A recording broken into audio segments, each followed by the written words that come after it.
What is happening, everybody? James Hancock here. I'm back to review F1, which I saw tonight in IMAX. The movie stars Brad Pitt and was directed by Joseph Kosinski and was written by Aaron Kruger. And I won't bury the lead after a lengthy preamble. I think the movie is very enjoyable. It's very watchable. It's very entertaining. A tad on the long side, and not quite the explosive blockbuster that I was craving, but well worth seeing in IMAX. I saw it at the IMAX AMC at 34th and 8th, and it looks absolutely stunning on the big screen. But I think there's a very good chance that 2-hour, 35-minute running time is going to come back to bite them on the ass. But if you're fired up to see it, don't let me convince you otherwise. Grab your friends, grab your family. People were definitely cheering and applauding and having a good time. Perhaps I just set up in my mind unrealistic expectations after the almost grotesque performance of Joseph Kosinski's last movie, Top Gun Maverick, which leads me to a kind of a hypothetical creative question. What if F1 or F1 the movie, as it's being advertised in some places? I always love it when they add the movie onto a movie title like Batman the movie in the late 60s or Superman the movie in the late 70s. It makes movies feel like the apex predator. But what if this movie had been a spiritual or legacy sequel to Days of Thunder in the same way that Top Gun Maverick was to Top Gun? Obviously, you can't have Tony Scott come back, but Kosinski very much grabbed that baton with Top Gun Maverick and gave us just an absolutely explosive blockbuster, one of the biggest crowd pleasers of the last decade. If this movie had found a way to work Cole Trickle into the mix, or a few of those characters, or found a way to make it like the spiritual successor. I'm always complaining about the lack of original movies out there. However, in this case, perhaps that little something extra, that sentimentality or that nostalgia, might have been just enough to kind of push it over the cliff. On the other hand, I'm always advocating for big budget original movies. So here we have one. The question is, will Apple be pleased with the results? It's one of those movies where I want it to gross $2 billion. I know that it won't. But I want Apple to continue making these big budget bloated movies and having people like Warner Brothers and Sony and whomever, Universal, distribute on their behalf.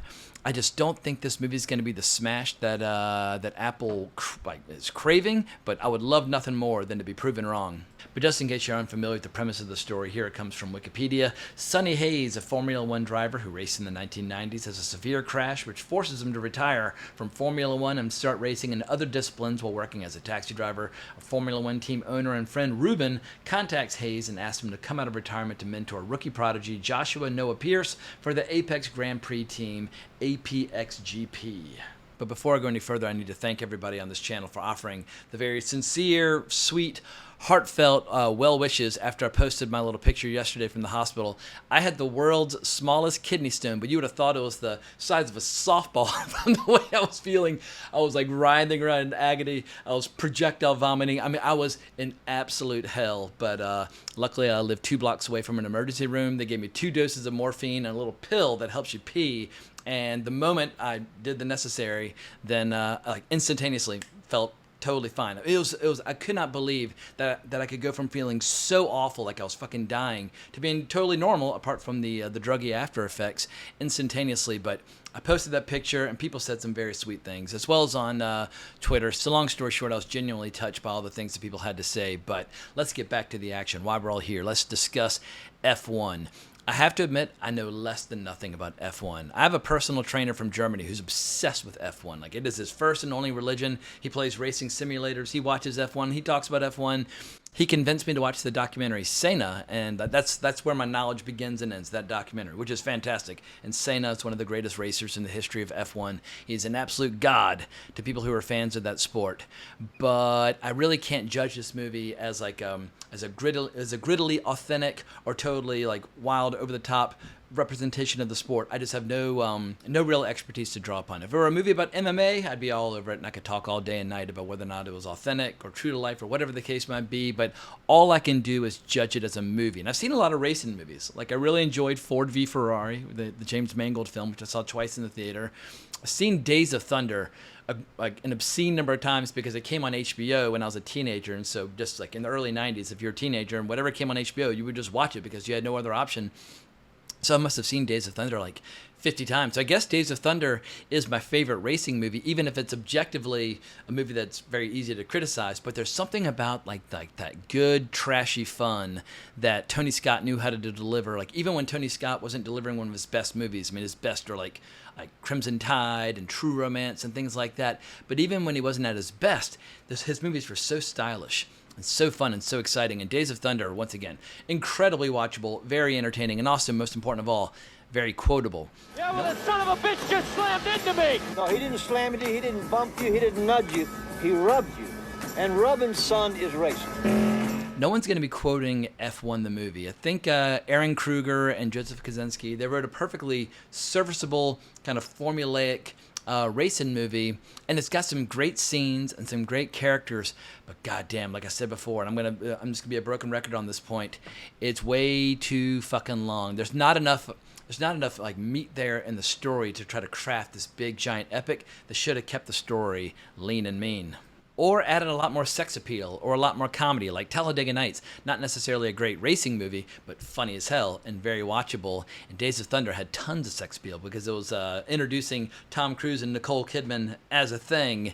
And that obviously back in 1990 was a big deal. And also, speaking of sex appeal, Don Simpson and Jerry Bruckheimer, when they were teaming up on those movies back in the day, they brought something out in each other that Bruckheimer doesn't have on his own. And Bruckheimer is a producer on F1, but if you look at this picture from the set of Days of Thunder, when I think of like what is a movie producer, I'm biased due to like the 80s and 90s when I grew up, but if like the first image that comes to my mind when I think of a movie producer is those two lunatics on the set of Days of Thunder, one of whom was rapidly on his way to an early grave due to all sorts of drug problems and just a life of total excess, but that is what I think of. And Bruckheimer, I mean, he's getting up there in age now, but I was really hoping that he and Joseph Kosinski and Brad Pitt would just tap into something really, really special and just give us an absolute blockbuster smash, an original movie that puts all these other franchise extensions and remakes and prequels and sequels, etc., and put them all to shame. And I just don't think that's going to be the case. But let's dig into the best quality this movie has to offer, and that is the relationship between Brad Pitt and the character played by Damson Idris. I don't think I'm saying his first name correctly. Damson? In any case, you're never quite sure if they're going to be buddies or enemies or competitors or rivals or like mentor and apprentice, but obviously you've got the age gap, you've got the cultural gap. One comes from F1, basically Brad Pitt's character, he's been doing everything but F1 for like the last 30 years in the context of this movie. He started in F1 and he's been doing everything else ever since, after kind of crashing out early in his career. But watching them kind of rub up against each other and occasionally try to sabotage one another and then eventually growing to work together, it's really satisfying. And there are moments where they have like real, genuine, true camaraderie where like, all right, like watching these two guys working together as a team on the racetrack is like watching like an elegant ballet with really powerful engines. So that part is pretty cool. And what else has he been in? He was in Snowfall, the TV series. He was in Outside the Wire. He's in Black Mirror. I don't think I've seen, maybe I saw him in Black Mirror, but yeah, this is the first time I've seen him in something. Keep an eye on Mr. Idris. I have a feeling we'll be seeing a hell of a lot more of him in the years to come. But whether you're talking about sports movies or martial arts movies or basically any sort of kind of like guys movie, it's always fun watching the young rookie who has nothing but talent but a lack of experience kind of, grinding his gears up against the much more experienced veteran who knows all the dirty tricks there are in the book, but is definitely only got a few more races left in him. And that is some of the fun of the early parts of the movies, watching Brad Pitt, where in the absence of having like the body and the endurance and the physicality to keep up with all the younger drivers, but he knows all sorts of sleazy tricks for creating chaos on the racetrack to create the conditions that might help his team get a more favorable outcome. And he's just really, really crafty in this. And I like the fact that they didn't try to play down Brad Pitt's age. If anything, they lean into the fact that he is way over the hill. And they bring up one racer who's in his late 50s who did manage to win an F1 race a long time ago. But it's like being an F1 driver is like being a fucking astronaut. It's incredibly physically demanding. But Brad Pitt, I mean, maybe he doesn't look quite as shredded as he did at Once Upon a Time in Hollywood back in 2019, but he's running and doing pull-ups and just like staying shredded every step of the way. You believe the physicality and what he brings to the table, and also he's covered in scars from all of his surgeries and that sort of thing. But yeah, here we are, 2025. Brad Pitt still looks like a fucking god. And I'm always a sucker for a good training sequence. Like when you're watching all the team building exercises with everybody running together, or watching how they hone and refine their reflexes, and just watching Brad Pitt doing pull-ups and running and that sort of thing. Every time I saw him doing pull-ups, it's like, all right, tomorrow I'm going to the gym and bang out as many pull-ups and push-ups as this tired old body will allow me to do. Which helps with the inevitable romantic tension between his character and that played by Carrie Condon. And I've had a huge crush on Carrie Condon ever since I first saw her in Rome. Holy moly. Rome's a pretty saucy show in terms of the violence and the warfare and the orgies and all that. And Carrie Condon was right at the core of all that. And so I've been basically nurturing a crush ever since. But she's a damn good actress. Like Banshees of Inisherin, she was incredible. And she got some very good paydays in the Marvel Cinematic Universe as the voice of Friday, the voice that's inside Iron Man's suit after Jarvis gets upgraded into becoming the Vision. And because F1's such an international sport, she gets to completely lean into that adorable Irish accent of hers. If anything, she might even be hamming it up a bit. I mean, I don't really know what's her regular speaking voice when she's just relaxing, but she makes no attempt to disguise the Irishness of her accent. Yes, definitely one of the most lovely accents on the planet. So yeah, she's good. Javier Bardem's character is probably not nearly as well written as those three central characters, but there's something about Javier Bardem's delivery style and his joy and his enthusiasm where he can just make me laugh just by looking at the camera and kind of raising his eyebrows. I mean, he was by far the funniest part of the Dune movies. Even when he wasn't trying to be funny, he just made me laugh with glee just out of like how much fun I was having watching him perform.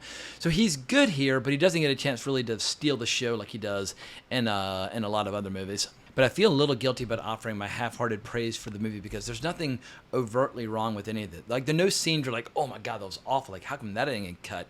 Like, likable characters, good scenes, or let's say, like, every once in a while you'll get a great scene that's really gritty and really intense. Like, the movie's at its best when you have a situation where the people in the pit or the crew, once again, I don't know anything about F1 or the terminology, but like the pit crew and the designers and the execs and the drivers, they're all communicating and strategizing during a race. And everybody, if they play their part and do their job to the utmost of their ability, maybe they can shave off like a split second per lap. And if a race is 60 or 70 laps, if everybody can shave off a little bit here and there, then over time you can go from being in last place to first place just by just tightening the screws and just finessing it and just getting it all down to a well-oiled machine.